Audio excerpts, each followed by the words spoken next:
Monsieur le maire, chers collègues, mesdames, messieurs, permettez-moi tout d'abord de saluer votre élection, monsieur le maire, mais aussi de vous rappeler, comme a pu l'évoquer Jean-Philippe Grand dans son intervention, que nous nous inscrivons dans une opposition constructive à l'image de la campagne que nous avons menée en portant des propositions concrètes dans l'intérêt de tous les Orléanais. Vous pourrez compter sur notre engagement pour être à la fois vigilant et utile à tous nos concitoyens et toutes nos concitoyennes pour une ville plus solidaire et réellement écologique.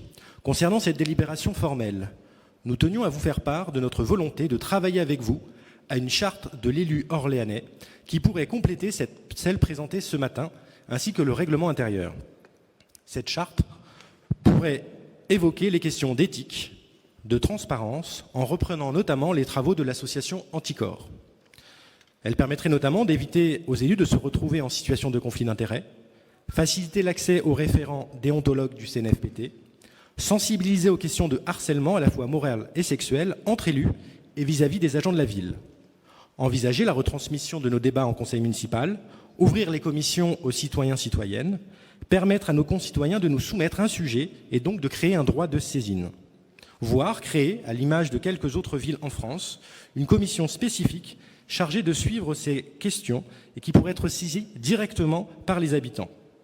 Et donc globalement, de s'efforcer, comme vous l'avez pu évoquer dans vos propos introductifs, de rendre le plus transparent possible, le plus accessible possible, notre activité d'élu, pour lutter contre le désintérêt et la méfiance qui gagnent nos concitoyens et nos concitoyennes.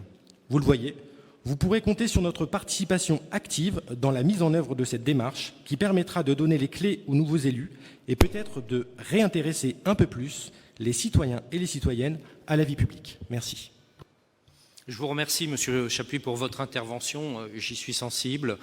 Je la partage globalement. Effectivement, je vous propose que l'on puisse se rencontrer et que l'on puisse effectivement discuter de votre proposition.